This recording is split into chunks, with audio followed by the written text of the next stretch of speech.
Remember, you can get in touch with our Fearsome Foursome by emailing clubdubpodcast@mail.com and through Twitter, using the hashtag @clubdubpodcast.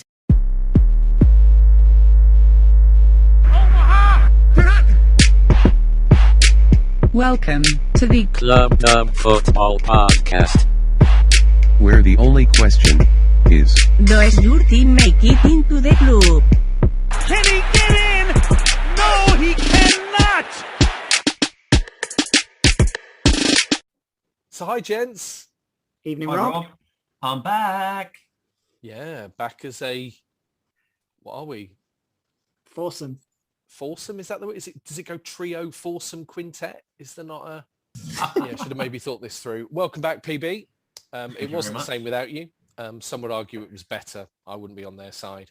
But it's lovely to have you back for what is going to be a bumper show. The countdown, which seemed almost forever away, is now just a week away. By the time we are recording next week, we will probably either be on the verge of or having just enjoyed the first fully fledged NFL action of the 2021 season. So before we get into that, probably unsurprisingly, as we nudge ever closer to the real deal, there is some pretty significant news from the greatest league on earth. So we're going to start with that and throw ourselves all into a melting pot and see what we think of what's gone down in the last 7 days before we do our first club dubbing, our first winner picking and what feels like the best part of a year, picking who we think will be the divisional winners from the NFC and AFC in the year ahead. But before we do that, PB, I'm hearing this vicious rumor that you've been usurped, and it's actually JB I'm handing over to for Quiz of the Week.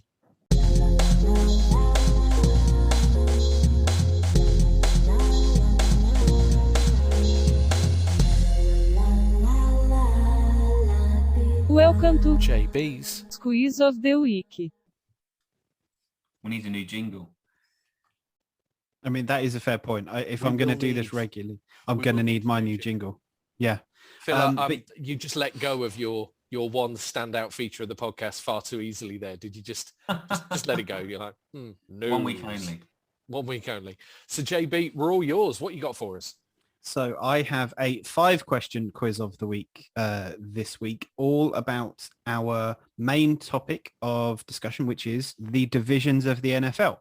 And what we'll do is we'll do all 5 questions, write your answers down, and then we'll do answers at the end. So all of our lovely listeners, and we love and appreciate every single one of you, can join in as well at home as they're listening in. So we'll wait for Phil to finish having a drink, and we will kick off. So question number 1. The addition of which team to the NFL caused the realignment of the 3 divisions each conference into the 2 sets of 2 that we have today? Which team was it? I'm not even sure I understand the question, so you're going to need to repeat that. The addition of which team caused the realignment of the divisions into the 2 sets of 4 that we have today? So there's 2 conferences, 4 teams in each, but originally it was 2 conferences, 3 divisions. Which team joined the NFL and meant even numbers and an even split of divisions? I'm slightly worried by the fact that I thought this was a really easy question, and I'm looking at some slightly confused faces. I think it is if I've interpreted it right, but Yeah. equally, if I've interpreted it differently, then it's crazy. Okay. Question number 2. The original 3 divisions were the East, the West, and what? The original divisions before the realignment in 2002 were the East, the West, and what?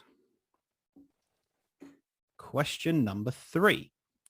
The NFC South was famed for never having repeat winners until the Panthers won 3 in a row. But which team has won the South the most times? And obviously you're picking one of 4 there. And I'll give you a bonus point if you can tell me how many times they've won it as well. Why not? Question number 4. Since the change in 2002, only 2 teams have failed to win a divisional title. Name them. And you have half a point for each team. So there's two teams since 2002. 2002 that have never won a divisional title. Half a point for each team. I love this. Dead air is obviously making great podcasting, so I'll just fill for a little bit here. And we'll go question number 5. Which team is currently on the longest win streak of straight division titles in a row? So which team has won their divisions currently the most seasons in a row? Would anyone like any of those questions again? Can you whistle through all 5 again? Question number 1, the addition of which team to the NFL in 2002 caused the realignment of the divisions? The original 3 divisions were the East, the West, and what? The NFC South was famed for never having repeat winners until the Panthers, but which team has won the NFC South the most? Who are the only 2 teams since 2002 to have never won a divisional title? And which team has the longest active winning streak of divisional titles? Okay. See, and Aldrin was worried that these were all going to be granddad questions that were going to need the bread advert music behind them. But see, they're all relatively modern from my regard. Yeah, I was going to say post 2000s, early, like it's very recent for you. Well, you know, kind of Phil just set such a high banner and a high standard with Quiz of the Week. I kind of felt I needed to really make sure I gave it my best. Okay. Family name proud. Thanks very much. Appreciate it. Do we want to do answers? That's normally what happens in the quiz. I'm just sorry. That was more a sense of we'll is leave it everyone at that. done? Next. It was more a question of is everybody ready? Okay, Sure. so It's as good as it's gonna get. which team joined the NFL in 2002 and caused the realignment of the divisions? The Texans. I've put the Texans.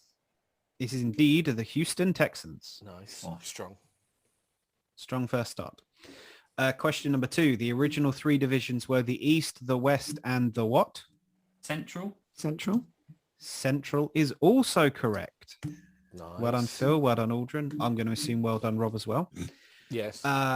Which team has won the NFC South the most times? The Saints. I put the Saints, and my guess is 11 times. That could be wildly inaccurate. Oh, yeah, I didn't even venture a guess. I just assumed that it was the Saints, but I had no idea how many. Saints 8. Oh, so the Saints is correct. Well done, all 3 of you. Okay. The Saints have won the NFC South since 2002 7 times. So Rob was closest, but unfortunately, close only counts in horseshoes and hand grenades. Since 2002, which are the only 2 teams to have never won a divisional title? Bengals and the Jets.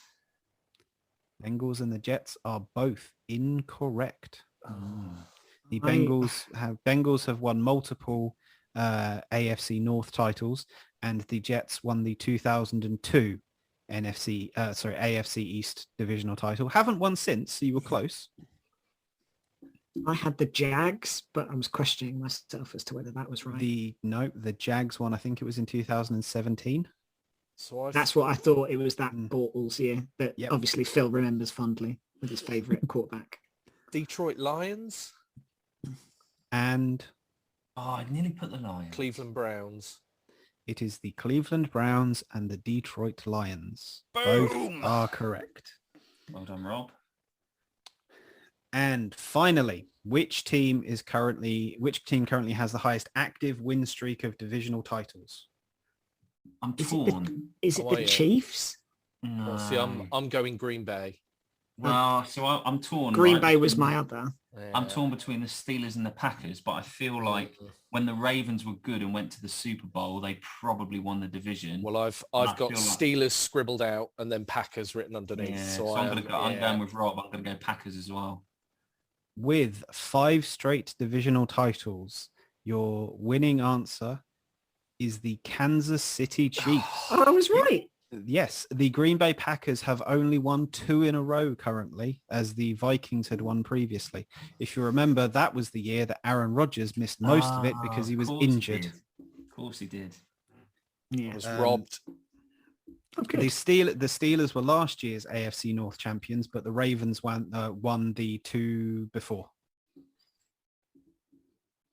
Cool. Lamar's Well done. MVP year. So it was I think Rob won, or all I I got got 2 4. half points. I think I yeah, I got think 3. I had Rob- a strong I think- start. Oh, so I got I think- 4 then. yeah. So it's a Yeah, tie so I got my between 2 Rob and halves. Aldrin. Oh, I'll Nice. take that. I'll take that. I like getting the Lions and the Brown. Yeah. Well, nice work. I was Thank you. expecting quarterback related questions with all the What's the NFL names, but I tiebreaker? like the, oh, Oh, Go you want a Every good quizmaster has a tiebreaker. okay? what you mean ready to go, Phil? Like well prepared for the moment. Yeah. Because people were crying out for more questions in the quiz. Okay, just because this is the only thing I can remember off the top of my head. Go on For then. the 2002 season, when the divisions were aligned, who was named NFL MVP? And we'll just go back and forth until 2002. someone can get it. Oh, God. crikey. Only a few players, isn't there? 32 times 53. Good lord. 2002. Trying to think of players from then. I can provide like I can provide Brett- a hint. Was Brett Favre then? Kurt It wasn't Warner? Brett Favre. It wasn't Kurt Warner. This man unexpectedly guided his team to the Super Bowl that year. A Oh, hey, game was it which they have 2002? never returned to since. Rich Gannon.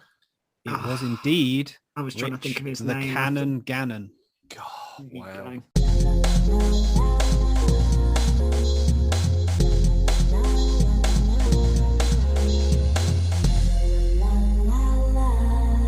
Thanks for listening. That was JB's. Quiz of the Week. Nicely done. Wow. Well done, Rob. Gannon. Well done, Well, Rob. Rich Gannon we're going to talk about, do old, seemingly past their prime quarterbacks hold much value in the NFL? And he is the absolute shining example, isn't he? A guy who'd, not quite even had a journeyman career and then suddenly winds up at the Raiders and just turns into an absolute superstar. More like Rich Gammon, am I right?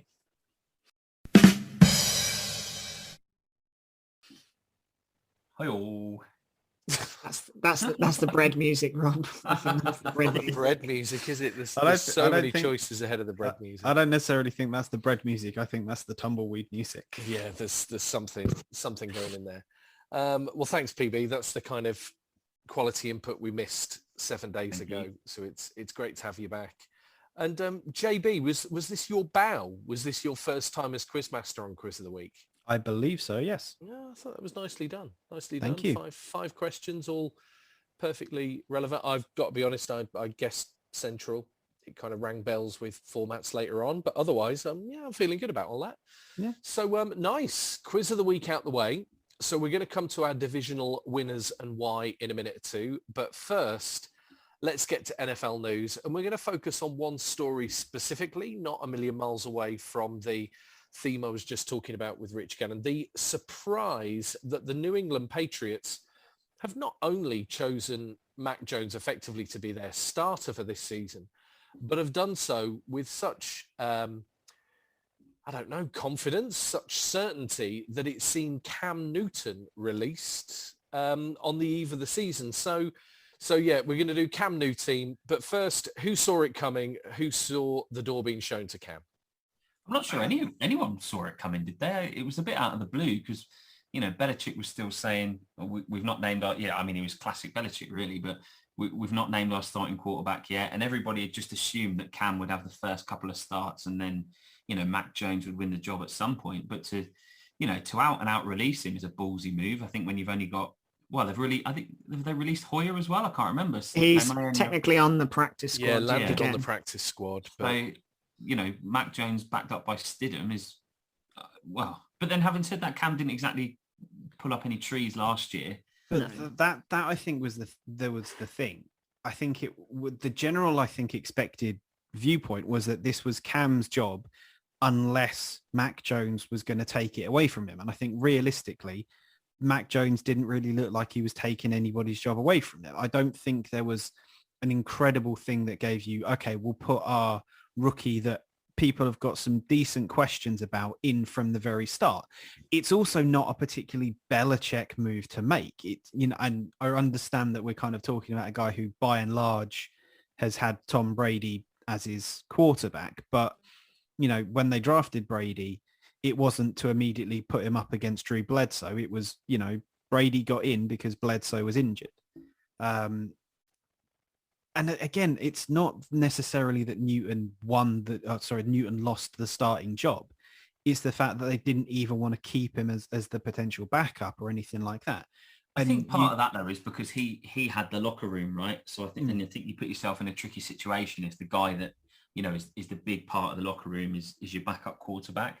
But because, well, I mean, just Newton isn't the kind of personality in the locker room that is a backup. Do you know what I mean? It's, to Phil's point, you know, he has that locker room because he kind of galvanizes people. But equally, if he's not the guy, he's a massive distraction. So I think if you were choosing Mac Jones, it makes perfect sense that you wouldn't keep Cam Newton because he brings that kind of, I don't know, like alpha dog kind of personality to certainly the quarterback room and that offense, just, you know, the way he carries himself. So I can't imagine that he would ever fit nicely as a QB2. He's not going to sit behind a youngster and coach him up and this, that, and the other. You know, he's his own guy and he's very headstrong in that sense. So well, one of the things, I think you're right with that. And one of the things that I think about is something that we know podcast favorite veteran quarterback Hall of Famer Kurt Warner has said when Warner was at the Giants and they pulled him to put Eli Manning in. Warner sort of went to the coaching staff and said, "That's it. You can't put me back in the. You're riding him now for the rest of the season. You can't come and put me back in because if you do, it will destroy his confidence." And that is something I always remember as a very noble is kind of the word I've got in my head, but just a very kind of team friendly, a very ultimately the correct point of view, because when you bench somebody, it's generally because they're not playing well enough and it's unlikely they will. I think you're right in terms of the fact that having Newton as the backup, having Newton on the bench, and I'm not casting aspersions on Cam Newton. I'm not saying intentionally he would have anything like this, but there is always going to be that spectre around of when Newton's on the bench, Mac Jones has just had a couple of bad throws. They've just thrown an interception. At what point are they going to put Newton in the game? And again, all you're doing then is you're damaging the team itself, your own team, rather than anybody else's. You're not giving your quarterback the opportunity to grow. There's going to be some growing pains, and they're better to go through when it's like everyone accepts this is the guy, rather than, well, when are they going to bring the former league MVP in? They can't obviously say it because, you know, Urban Meyer said this and then got scaled back by the Jaguars PR team, but the vaccination status has got to play into it. I mean, you talk about it was Cam's job to lose unless Mac outplayed him. Well, Cam messed up, didn't he, reading the COVID rules? And I think had to quarantine for 3 days or because of travel or something like that. Yeah, or 5 days. And in those 5 days, Mac Jones looked good in camp. So, you know, that obviously didn't help his favour. If he was there, he's taken some of those reps that Mac Jones looked good on. But I think, you know, I also think it is a situation where people are going to take that into account. You know, if you've got a backup quarterback, he's not your starting quarterback, you know, take your own personal opinion of how crazy it is or not crazy or whatever. You know, Carson Wentz, obviously not vaccinated. People have got their own opinions on that, but he's the starting quarterback. I think when it comes to your backup quarterback, you know, if he's not your starter, you just don't want that risk, do you? And I think that is genuinely something that plays into coaches' minds this year. I think there's a couple of points. I mean, for me, the oddity, and it was such an oddity that they signed Cam so early, you know, and got him under contract, particularly when there was a bit of noise in the off-season that Jimmy Garoppolo might be available to New England, which, I don't know, seemed to make sense at a certain point in time. The weird thing is, on the one hand, they are not compatible when it comes to a single playbook. So if you're Josh McDaniel, you can't create a playbook that both quarterbacks can play. So that kind of works for the argument that the Patriots move on. And like you say, Phil, he comes with a lot of baggage and a lot of noise and things hanging over him that maybe would make him a difficult backup kind of personality. But the weird thing is, for all of the talk about, Mac Jones had to win the job, and I thought Mac Jones has looked all right. I mean, I'm not a big fan of his, and I think he's probably looked better than I expected. But I actually probably thought Cam looked a bit better than I expected as well. I mean, people were saying, Mac Jones, seems to have greater arm strength. And, well, that's no surprise. I mean, anybody could have told you that. I mean, Cam's arm, since the injuries and the problems has not looked. I mean, did you see how often he ran last year, for goodness sake? But I mean, to look as solid as he did, and then, effectively find himself unemployed, I find a real surprise. So we kind of coined this little segment, Cam New Team. Now I'm going to talk about a couple of other quarterbacks and throw them into the mix in a minute. But we've already talked about the fact he's not particularly backup friendly, and he's not going to fit every scheme, and he's not a guy looking likely to return to his best. So does Cam Newton find himself a new team? I'm going to go out on a limb and say I think he will quite quickly. I think somebody will bite. But where do you think he ends up and why? So I had a... Sorry. No, go on. Well, the only team I can really see, if you look at the situation and see him as an upgrade, is the Texans. Assuming that Watson isn't going to play for them again, would you rather have Tyrod Taylor or would you rather have Cam Newton? Cam has had an MVP season, all right. He's light years away from where he was when he was playing like that. But I feel like Tyrod's a better fit. I think the thing with Tyrod is he's a safe pair of hands. Do you know what I mean? In that kind of scheme and where they're at as an organization, if you're the Texans and you've gone through what you've gone through this off season and just before that as well, do you want to add Cam Newton into that mix? I mean, he's not going to, settle the kind of situation and bring a calming influence and personality to that room. I think he provides a distraction, but I don't think he makes that situation more stable. If that's my only reason for not them having them bite, because admittedly, I think potentially he's a better quarterback, but I don't know. I think everything that goes with him and that organization just maybe isn't compatible at the moment. Very fair point. So once we came up with kind of this idea as the topic, I've kind of been running over scenarios in my head. And the only one that I could come to that I thought made sense all around is a scenario that's predicated on the fact that Cam Newton's days as a starting quarterback consistently are over. And this is a team that would be looking for a backup role or someone to come in and help out just in case. And when you think of Cam Newton, you think of a quarterback who is very physical. You think about his best plays, the plays that you remember, his best contributions are with the ball in his hand when he's running. And when he is throwing, it's very erratic. His body language, his mechanics are a bit wonky. They always talk about he doesn't distribute his weight. He throws with his arm instead of with his body and everything like that. All in all, he's a bit scattershot. Physical quarterback, runs a lot, bit scattershot with everything. That sounds an awful lot like how we would describe Josh Allen previously. And yeah, that's not who Josh Allen is now after last season. But realistically, if I'm looking for a place, if I'm Cam Newton, that I could go into an organization that will support me, in an organization that has experience with the kind of quarterback that I am, and an organization that I think fairly gets the best out of its players. It kind of accentuates the positives and hides the negatives.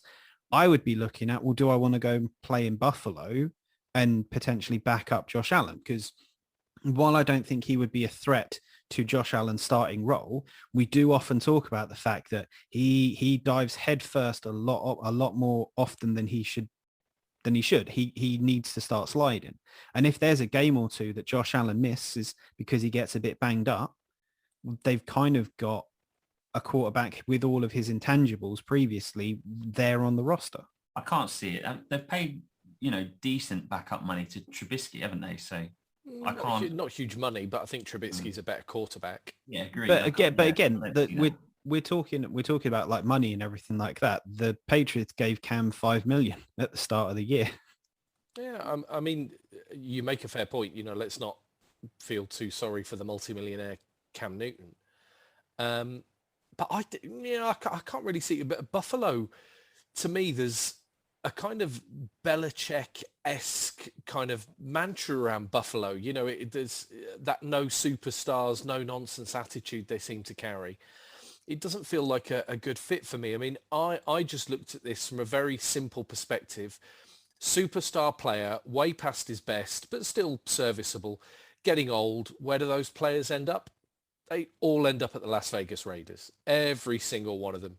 And I, for no particular reason, because so little of what they do from a personnel standpoint makes sense to me, could see him ending up in Las Vegas. I think he has that box office appeal still. I think the irony is, I think he's probably due a better season than he had last season, given the opportunity. But I think for me, it would be Las Vegas, or frankly, whoever's quarterback goes down first, unless you've got like a Denver situation where Teddy goes down, so they bring in Locke. I think there's a number of teams who don't have particularly good backups. The Cowboys probably spring to mind and so on. So we could end up somewhere good.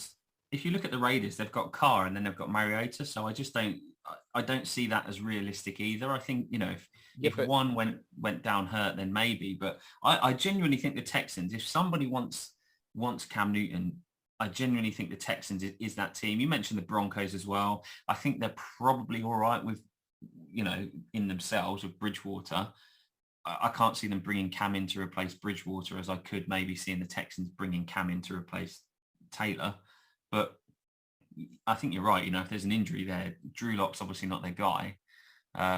But otherwise, there was talk of him going to the Cowboys with Dak's injury issues, and they've obviously only got, I think, Cooper Rush behind him now. So there was talk that he could maybe go there. But, you could argue, I know last or 2 weeks ago, you were kind of extolling the virtues of Daniel Jones, but you could almost see, maybe there'd be a fit in New York for Cam. I don't know. I think if he ends anywhere, he ends in the NFC East. One of those teams, whether he ends up in Washington with Rivera. I don't necessarily mean now. I don't maybe share your optimism, Rob. I don't think he'll get a job straight away, just because I don't think the jobs are out there for that kind of lead player. But Washington feels like it could be a fit. Cowboys also maybe.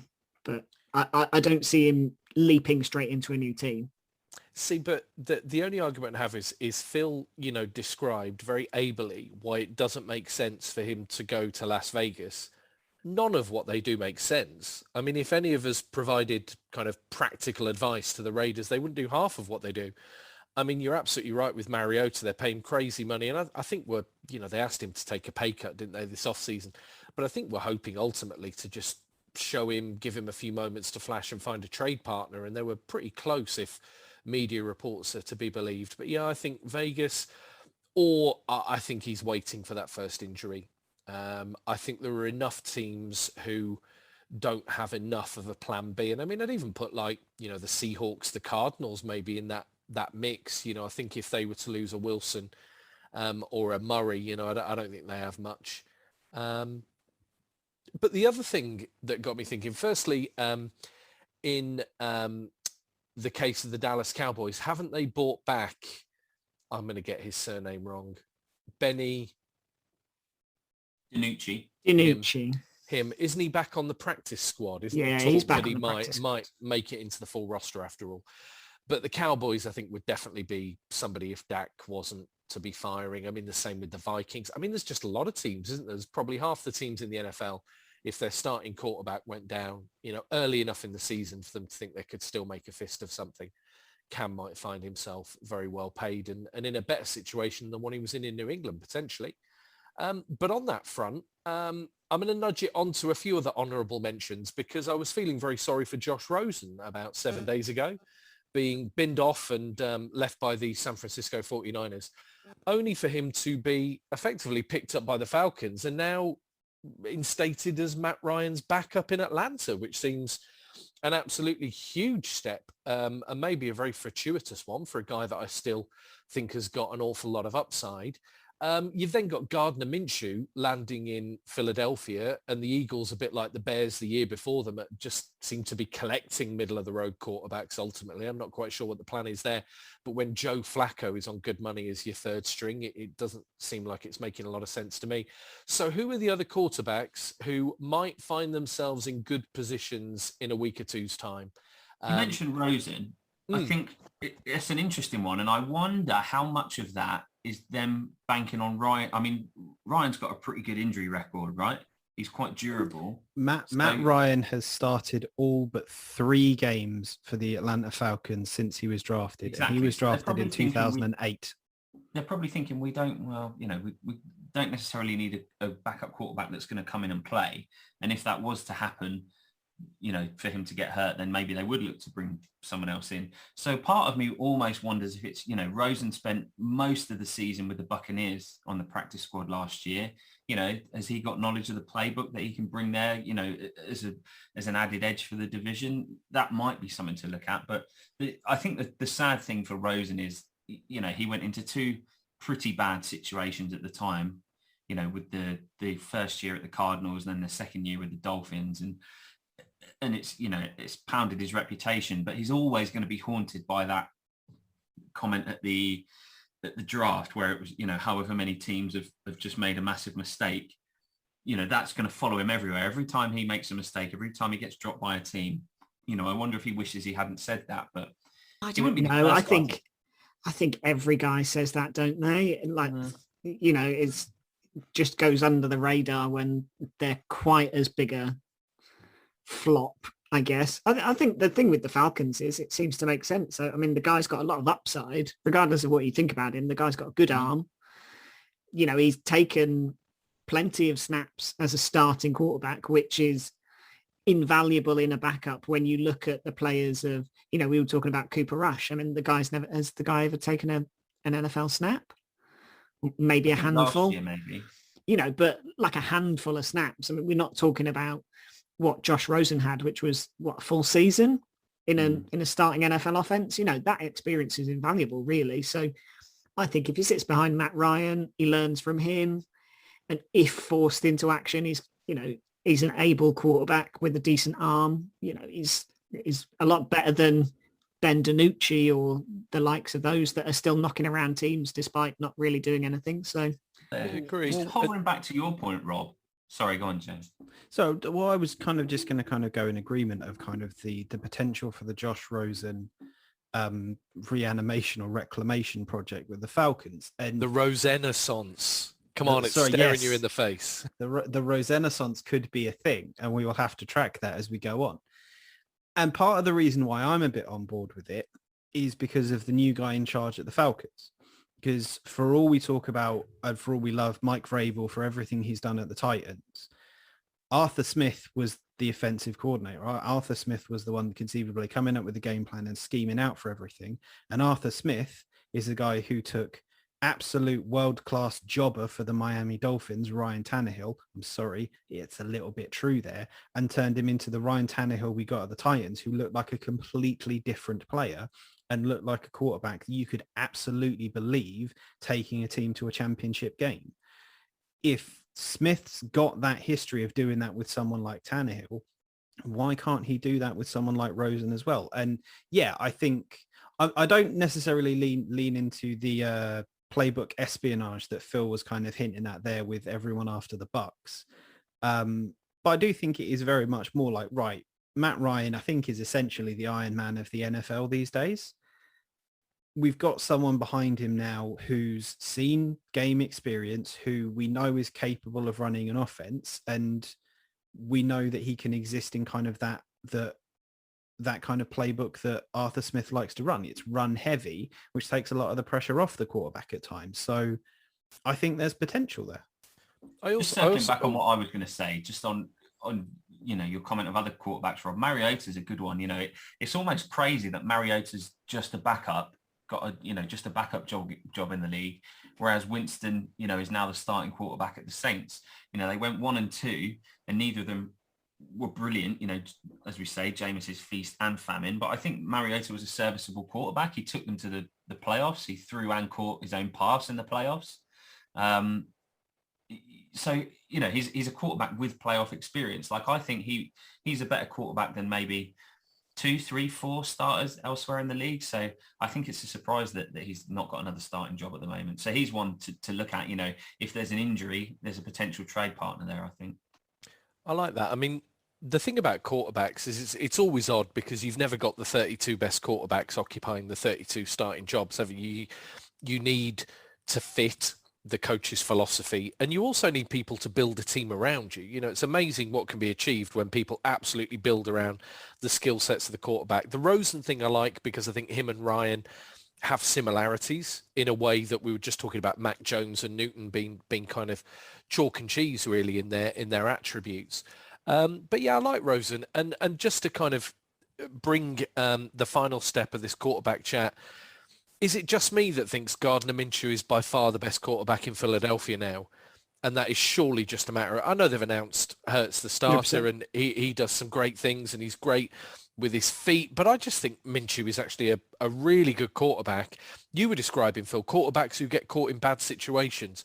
What was worse than just watching the Jaguars just trundle? I mean, they won the first game of the season last year really impressively and then just trundled to the end of the year. It was just a mess in every regard. And I'd love to see Gardner Minshew get a shot somewhere else. I'm not sure the Eagles are necessarily a million miles better off than the Jaguars were personnel-wise 12 months ago. But yeah, I still think that's a guy who could have a long NFL career.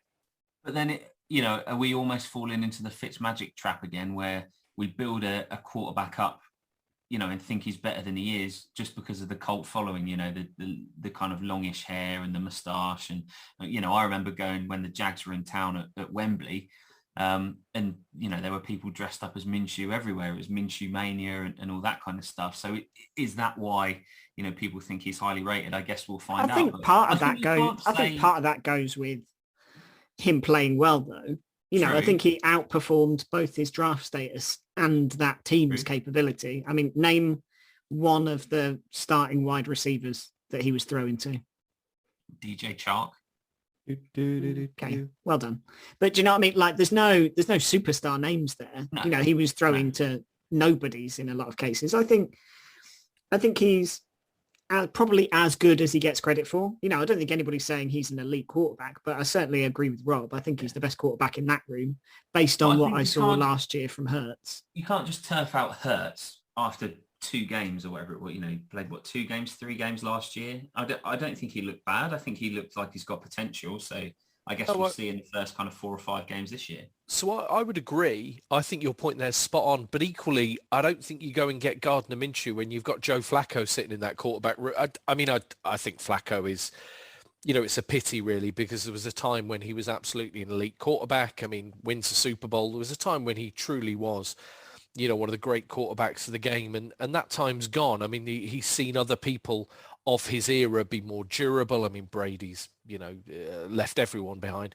But, it's probably an indictment on Flacco and maybe to an extent Hurts, because it's such an odd thing to go out and get Minshew if you're not going to do something with him. It felt a strange one. But then I think, is it Howie Roseman at the Eagles? I mean, I think that's a guy who needs a swing and a hit, because otherwise he could find himself out of a job really quickly. I think he did well to survive last year, really. So maybe it's just a little bit of that going on. I do think that's a fair point though, Rob. And to your point, Phil, if you've got so much confidence in Jalen Hurts, you're not trading for quarterbacks, and certainly not quarterbacks that were starting quarterbacks last year. True. There was plenty of depth chart fodder knocking around if you're just looking to add quarterback depth. They've looked to add a starter for a reason, in my view. So that's a fair point. Do you know what? The only thing I'd say in isolation is I think it is good business for the Eagles. I'm beginning to question what's going on in Jacksonville. There was a time where I was really behind that approach and what Urban Meyer was. That just seems to me to be a really odd, you said it, Aldrin, the guy's not on a lot of money. He wasn't a high draft pick. He's got, the ability to move that team up and down the field. I mean, it didn't go well for him last year, but they bought in a number of quarterbacks. It became a bit of a merry-go-round at points, and no one else really did any better. I don't know what's the benefit of letting Gardner Minshew. The only thing that I can see is kind of the similar reason that Cam Newton's not on the team. Is that guy more of a distraction as a backup, particularly when you're like, let's be honest, they're all in on Trevor Lawrence. Like, the draft status, and he's looked good, and you want him to be the leader in the room. I kind of get that from that standpoint. Minshew isn't, quiet. He's not shy and retiring, and he's certainly not the sort of person that after the early start to his career that he's had is going to really want to take being a backup lying down. So that's the only, it's that kind of Cam Newton thing of, like Phil said, that cult following, that everybody having the mustaches and the hair and stuff. Do you just want to move on from that and go, Trevor's our guy now, and, let him lead the team? Maybe. I don't think Minshew's Newton. I think. Oh no, I don't think he is. I think he can manage. Minshew's actually shown himself to be. I don't know. They got a 6th round draft pick in return for him, did they? So they got back what they spent in essence for, what was going to be a backup. So I don't know. I think it's decent business all round. Well, see, I think the Eagles win that one, but I think the Eagles haven't won much in a while when it comes to personnel decisions. So nice. A nice bit of quarterback merry-go-rounding. JB, anything to add? We kind of ran through Minshew without you there. Anything to chip in with? I like Gardner Minshew. I liked Gardner Minshew before all of you guys did. I firmly look forward to him being named the starting quarterback for the Philadelphia Eagles by week 4. By week 4? I think week 2. But just in case anyone was interested, no, I will not be making any food-based wagers on that. No, I can see it being longer than that. I think Hurts. I mean, Hurts still could be great. I just haven't seen enough to know either way, really. I've seen flashes, but you kind of get that from young mobile quarterbacks. Quick little point. Who were we talking about earlier? Oh, starting quarterbacks for the Texans. They are in a horrible mess. Tyrod Taylor is, I don't know, what's the opposite to trigger happy? Gun shy? I don't know. What would the opposite be? Gun shy is literally would be the opposite. Yeah. I mean, he just does everything but throw the ball when he needs to throw the ball. He is just so risk averse.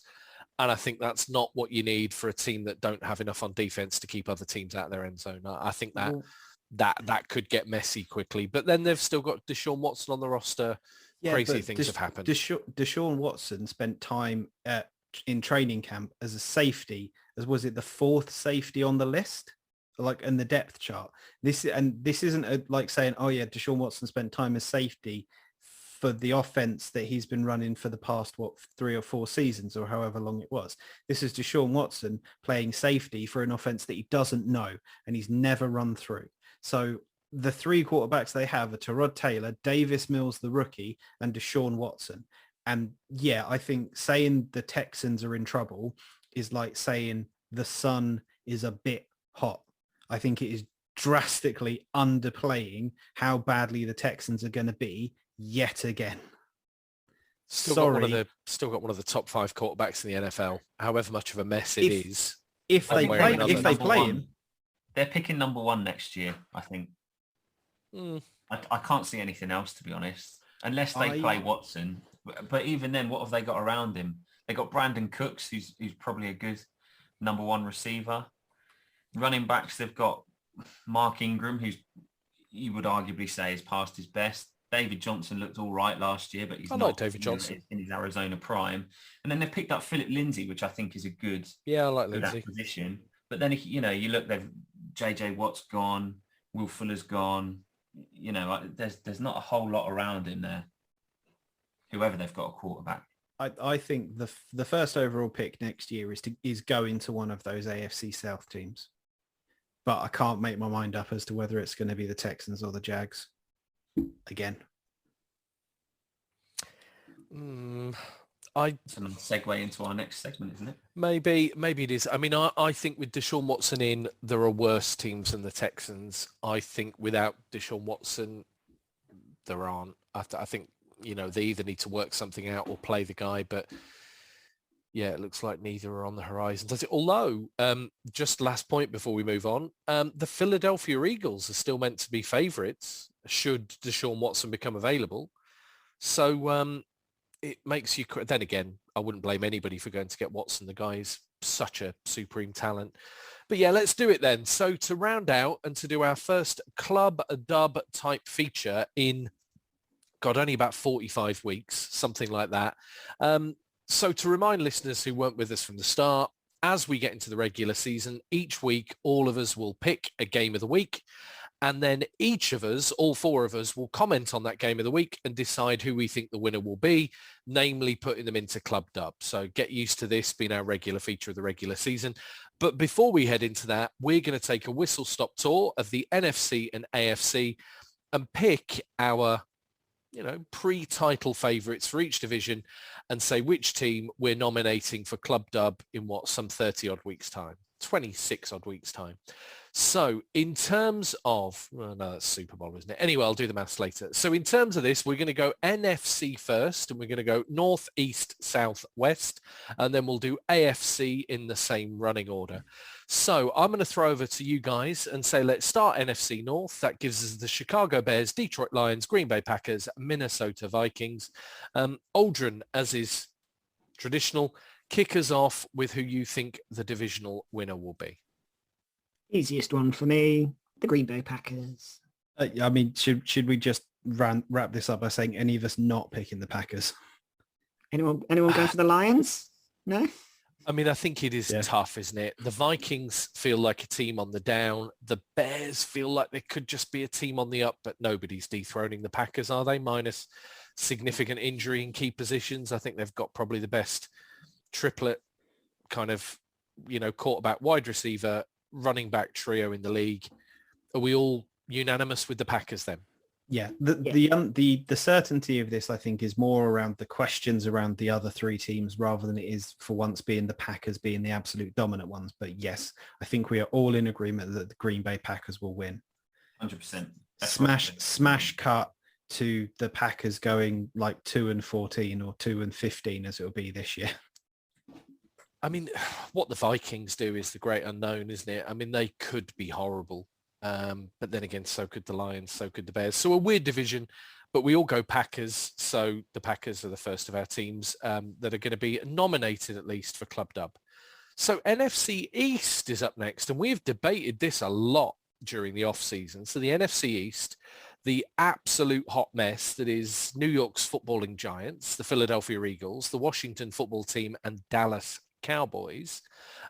Guys, who are you picking as your preemptive winner from this? Aldrin, kick us off again. Now, this is more controversial, this one, but I'm going to go the Cowboys. I think roster-wise, they've just got the best unit. I think if, you can keep Dak healthy or get him healthy, then he's a difference maker, particularly with the receivers that they've got there. So I can see them being a much better team. I think Washington will run them close. Giants maybe not so much, but, they've got the chance. But, yeah, Cowboys for me. Yeah, I would agree with that, with the caveat that it partly depends on Dak's health. Because I think if Dak's healthy, it improves massively their passing attack. But also it takes the pressure off Zeke, and I think he's going to perform a lot better. He didn't have a great season last year. He had some fumble issues as well, and I think if there's less pressure on him because you've got your passing game rolling, then that's going to be a lot better. But I think the Washington football team have got the best defense in the division. So, and Chase Young's only going to improve in his second season. Their second year with Rivera there. Fitzmagic's going to be slinging it. They've got some great receivers. They've got Gibson at running back, who I really like. So it was a toss-up for me, but I think if we look at it all being healthy, I think Dak being back is going to make the difference, and I think the Cowboys will win the division. I think the Eagles will come bottom of the division again, and I think the Giants. I think the Giants will have a worse season. They've had a bit of a tumultuous off-season, for lack of a better word. I don't really rate, we went over this 2 weeks ago. I don't really rate Daniel Jones at quarterback. I think this could be his last year as a starting quarterback unless he drastically improves. So I don't see either of those making a big hit. So it's between Cowboys and Washington, but I'll go Cowboys. JB? I think NFC East Championship T-shirts will be worn in Washington. And I think this for two reasons. One, because I also don't want to pick the Cowboys and have us all go unanimous for two divisions in a row.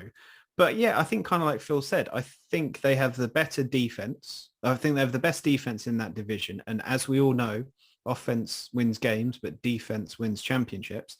And I think they're the best coached team, or they have the best head coach out of the four in that division. I think the new guy at Philadelphia, whose name completely escapes me, and I want to say Brandon Staley, but he's at the Chargers. Sirianni, isn't it? Nick Sirianni, that's the one. Yeah. I think obviously we don't really know what he's going to be like, but rookie head coaches smashing it out of the park is generally unlikely. I think Mike McCarthy is, I mean, he didn't really show a heck of a lot last year to say he deserved the shot, let alone coming back to do it again this year. And Joe Judge's New York Giants seem more keen on fighting with each other than fighting for a title.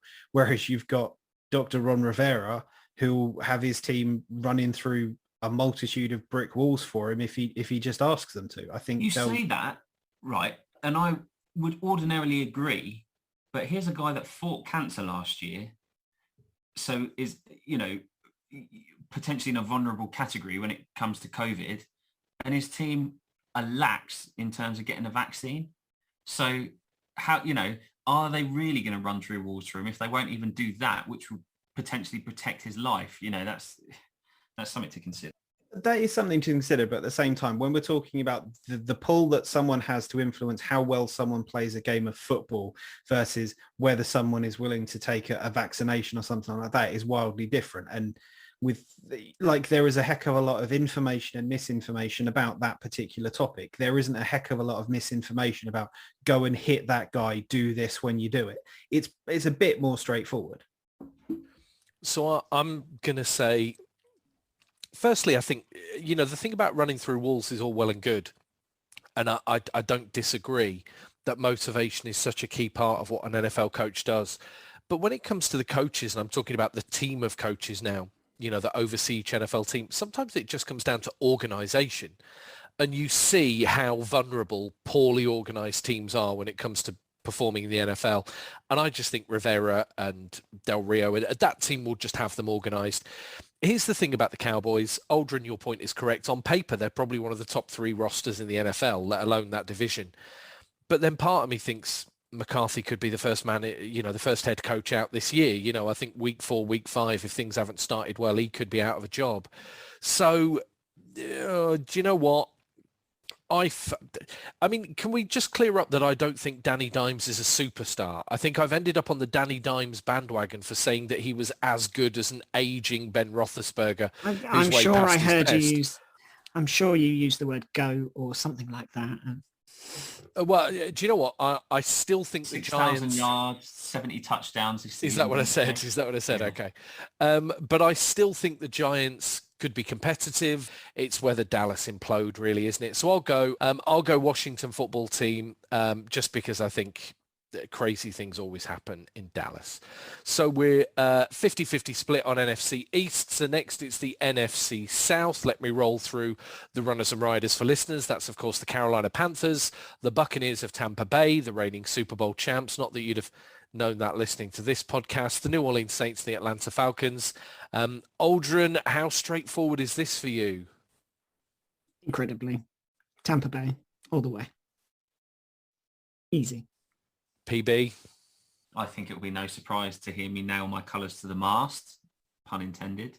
On paper, and it never is on paper, is it? But on paper, you'd think, looking at our schedule, not just in the division, that the Bucs should, win our first division title for a long time. So yeah, I'm going Bucs to win the division.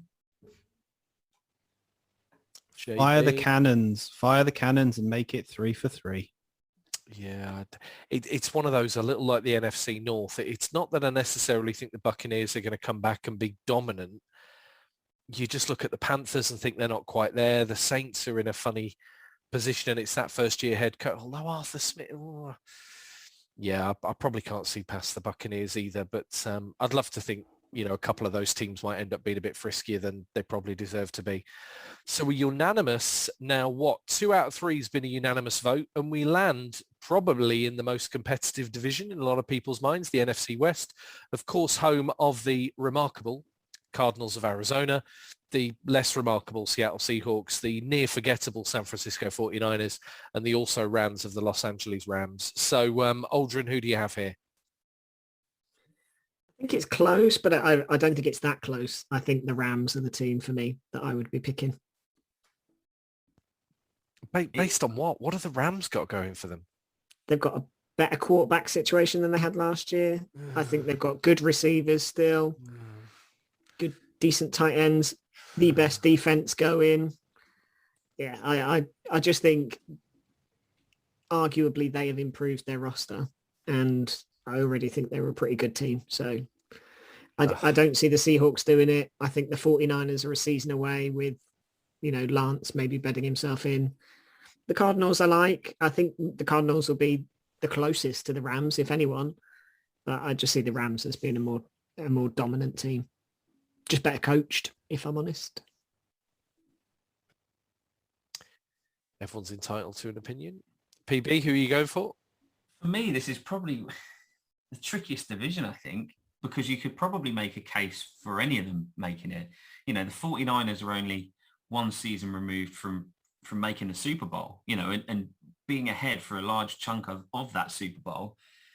And they were decimated by injuries last year. So, it's hard to say that they're a bad team.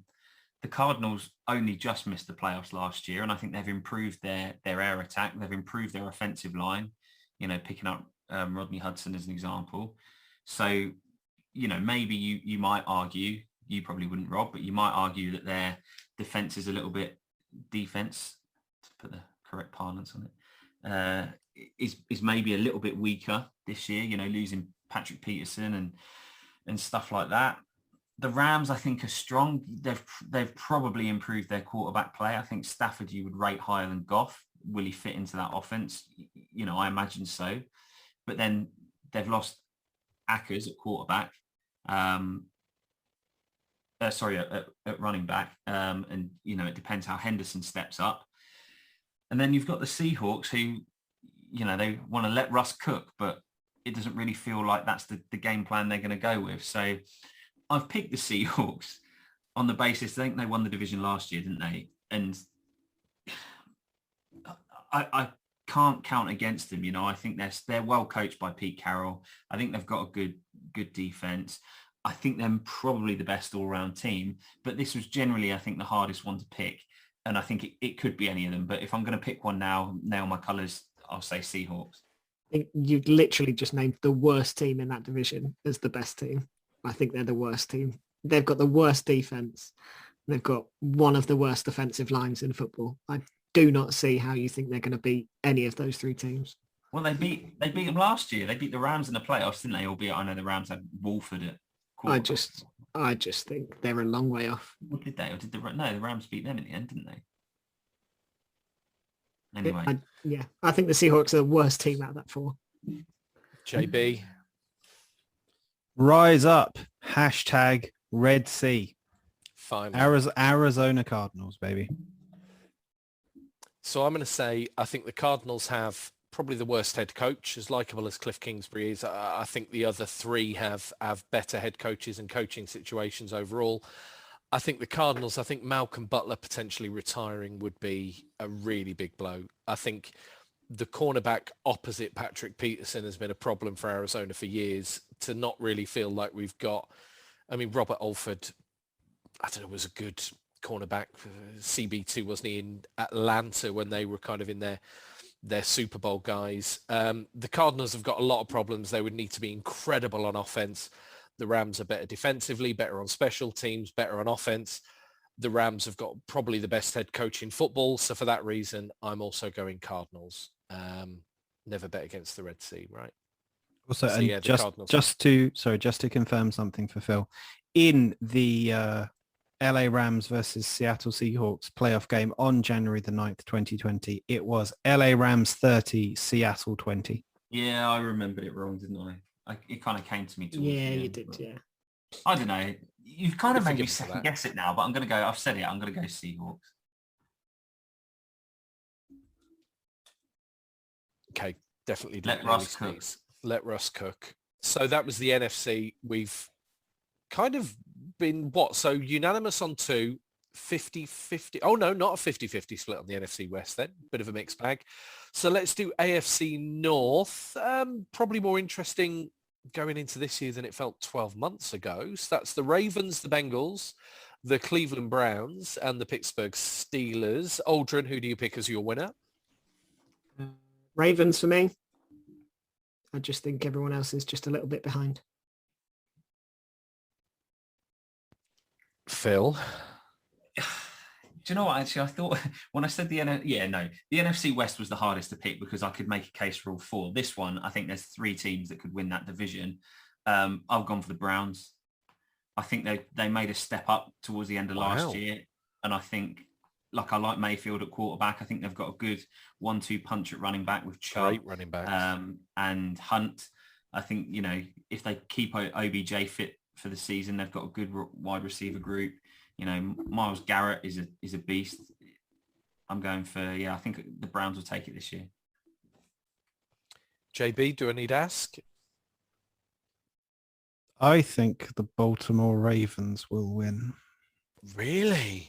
Yeah. Correct. And don't get me wrong, this is the single most painful statement I think I've ever had to make on this podcast. But looking at that Ravens team in comparison to the Bengals, who I do think are going to be terrible, the Browns, who could be good, and a Steelers team that are essentially starting a rebuild. I think this will be Roethlisberger's last year, but they're looking at this from instead of going out in a blaze of glory, we need to make sure that we're not sacrificing next year and the season after for this year. I do still think the Steelers will make the playoffs because I still think the Steelers are a good team. But ultimately, unless teams continue to find ways to stop Lamar Jackson, which they did start to do towards the end of the season, it's Baltimore's title to take away, I think. I mean, unless Lamar continues to not get vaccinated and has to miss 14 of the 17 games because he's got COVID, which I hope doesn't happen, just to be clear. Glad you cleared that up. I'm kind of with you guys in the sense, I think without Cincinnati, who I kind of have in almost like that Texans bracket, to be honest, probably battling it out for the first overall pick again. There is an argument to be made for the other 3. Bit like San Francisco. I mean, what were Pittsburgh? 11-1 were they going into December, something like that? So I mean, I will go Ravens, but I think it could be close. Actually, I think that could come down to the last couple of weeks. So what, 3 of us with the Ravens, and then PB. I'd love to see Cleveland competitive again. I think again there's a narrative that absolutely you could follow that sees that happen. So the AFC East, well, we've been chatting a lot of AFC East, talking about the Cam Newton situation in New England, but we've got the Buffalo Bills, the New England Patriots, the Jets, and the Dolphins. The Dolphins feel an odd one for me. I'm not quite sure if I'm ready for them to progress. They don't seem quite sold on Tua. Anyway, with all these things swirling, Aldrin, who's your divisional winner? Bills are the clear winner for me. They're the strongest unit overall. I think Dolphins will be better, but like you say, I'm not quite ready to tip them over the edge. But I'm looking forward to Phil selecting the Jets and making a case for one, I don't know, a random running back or wide receiver that he believes is the best in the league. So based on his previous few selections. Phil, you have kept things interesting. I'll give you that. So who do you take then? This is a slam dunk, isn't it? It's the Bills. I can't see anything other than that. I wouldn't be surprised to see the Bills in the Super Bowl. They made massive strides. Josh Allen made massive strides last year. And I think they're only going to improve as a team. So they need to improve their running attack. I would say that they had, didn't really have a great running attack last year. I think Allen was their lead in Russia, wasn't he, as we mentioned on a previous podcast. So I think there's room for that to improve. But yeah, I think Dolphins may be better, and they almost made the playoffs last year. I think they could make the playoffs this year, but it all depends on how Tua plays. You know, he didn't look spectacular last year, so it's if he can make a jump. The rest of the division could be quite interesting. I expect the Jets to be better, but still probably bottom of the division. And then we'll see what happens with the Patriots. But yeah, Bills all day long for the division. Nice. JB? Give it to the team from Orchard Park, New York. I am also going for the Buffalo Bills. Yeah, I'd love to make a Patriots argument, but I just don't know. Dolphins. The weird thing is, it's a bit like you guys said. The Dolphins could actually be really good and still not win the division. You know, the Buffalo Bills have that kind of Super Bowl team feel about them, don't they? They feel ready. Yeah. Yeah, I'll go Bills. So another clean sweep. And then, well, I think it's one of two with the next one. So AFC South, Houston Texans. Well, it's not them. The Jacksonville Jaguars, Tennessee Titans, Indianapolis Colts. Aldrin, where do you see the divisional title going? I think it's going to Tennessee.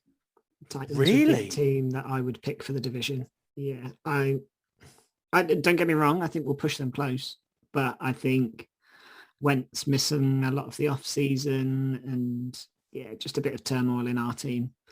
I can see the Titans winning the division. I think we'll still make the playoffs, but I think they'll win the division. PB. Same. I think it's going to be the Titans. I think there's probably, I don't know how the Colts are going to perform. You know, the ankle injuries to Wentz and Nelson in the preseason have been great. I've said before that I don't particularly rate Wentz as a top tier quarterback. The whole vaccination thing is a sideshow that teams don't need. And that's going to be going on with them. I just think the Titans are too strong as well. You know, Tannehill is a solid quarterback that runs that offense, and you've got Derrick Henry, you know, running for 2,000 yards a year. And as long as they can keep him healthy, he's just going to batter through teams. So yeah, I think it's the Titans division. JB. I'm going to go Indianapolis. I think I've always had a bit more faith in Carson Wentz than a lot of people, and I think that Colts team last year were pretty good. I think again it was a pulling together, accentuating the positives, hiding the negatives, kind of let down by a Phillip Rivers who probably should have retired the year before. I think he was definitely kind of the Achilles heel for that team, and I think with a quarterback who, again, we have seen show MVP potential now in maybe a more favorable environment for him, why not? Let's go Colts. Yeah, and I've got to be honest, I'm going to go Indy as well. Arthur Smith coming out, I don't know. I mean, Tennessee, I think probably are most people's favourites, and rightfully so. The weird thing about Indianapolis, and I mean, we obviously did a lot of these off-season podcasts where this came up. They were the team with all the cap room, with the most youthful team in a lot of key areas, with some real kind of players ready to make the leap. And then it feels like minus Wentz, they've not really maybe been bullish enough. Yeah, I'm still going to go Indy though. Yeah, I'll give Indianapolis a fighting chance. I think it's probably 60% Tennessee, 40% Indianapolis, but I like backing the underdog. So I'm going to go Indy. So that's another 50-50 split. And it leaves us with, I mean, arguably the most straightforward division in football. But let's see how this rolls out. So we've got the AFC West, the Denver Broncos, no. The Kansas City Chiefs, the LA Chargers, the Las Vegas Raiders, no. So who wants to follow me? Well, it's going to be Aldrin, right? Who do you see winning that? It's the Chiefs. The Chiefs are going to win. And I'd also pick them for the Super Bowl. Early Super Bowl pick. Well, I'll tell you what, really controversial and out there to pick the team that's made the Super Bowl the last two seasons. I'll tell you what, it's that kind of wild conjecture that makes our podcast worth listening to, Aldrin. So, and who was my correct answer in the who had the longest streak of division titles currently? Oh, yeah. So yeah, I mean, go on, PB. You pick the PB. Raiders. Tell us how good Derek Carr is. So for me, I think the division winner is obviously going to be the Denver Broncos. No, I'm only joking. It's I think it will be the Chiefs as well. I think the Chargers might make a few surprises this year. You know, they looked really good last year. They've improved. Well, they looked really good in games and then lost them. You know, there were a lot of close games that they lost. I think from bad coaching decisions as well, bad special teams play. I think they'll improve that this year. I think they've improved their offensive line. And, you know, Herbert looked great last year. And if he continues on that trajectory, they're going to be a good team. So I see the Chargers being a playoff team, but I think it's the Chiefs all day long in that division. With, assuming they keep Mahomes, Kelsey and Hill healthy, then, I don't think you can look past them. But I'm going to say they don't make the Super Bowl this year because I think 2 in a row is great. I think 3 in a row, I think that is a big stretch and a big push for a team to do 3 in a row. But we'll see, we'll see, won't we? JB. Yep, Chiefs. And yeah, I'm kind of with Aldrin. I kind of think Chiefs for the Super Bowl appearance as well. Really? I felt it easier to get behind your Bills being the AFC's Super Bowl team. I'm not. I mean, it's a bit of a gut punch losing in a Super Bowl. It's it takes something away from a lot of teams. Okay, so we're 3 for the Chiefs. Can I make an argument for the Chargers? I think one of the things the Chargers have got in their favor when we talk about the Chargers being a potential playoff team is they get to play the Raiders and the Broncos twice a year. So let's start with that. I mean, I think Denver are just, it's such a disappointment. I mean, that is a great franchise, a storied franchise who are really missing the opportunity to keep pace. We said this in the off season, didn't we, that this could be another Patriots where, one of 2 teams might give the Chargers some hope, but the Chiefs could win this division for the next 10 or 15 years if the competition aren't careful. The Chargers, I like the head coaching appointment. I like Herbert. I like the roster. I like Austin. There's so many players I like, but they're not the Chiefs. I think I would love to end on some kind of bombshell, but I think, Kansas City probably increase their streak. Super Bowl pick. No, I'd go for the Bills or maybe give the Ravens a chance of getting there this time if all goes well for them. But there you go. Rounded out in some style, back somewhere near our Club Dub format. And gentlemen, to round out an action-packed show, how excited are you that potentially, if we record on Friday again next week, we will be doing so having enjoyed NFL action in the meantime? I'm except 20 past 1 on Thursday night, Friday morning. Alarm will be set for 1. Looking forward to it. I like the idea that you're having a nap beforehand, where I was kind of just planning on just staying up and watching it and then going to bed afterwards. Not all of us are off work, JB. Oh, sorry, that is true. I do have that luxury. I am off work the next day. I booked the Friday off well in advance. See the banner being raised.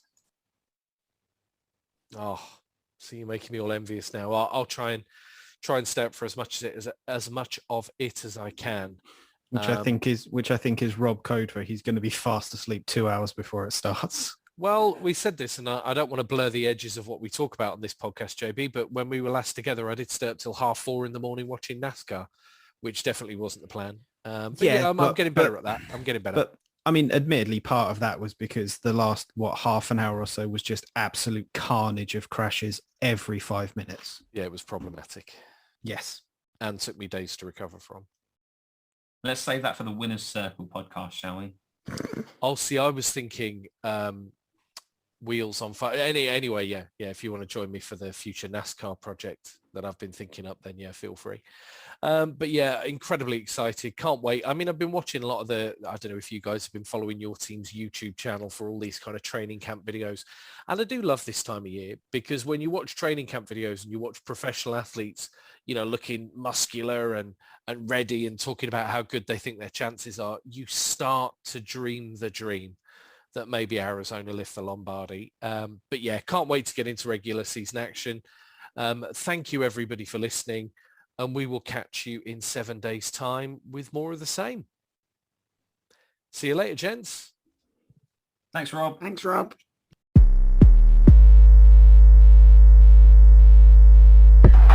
This is amazing.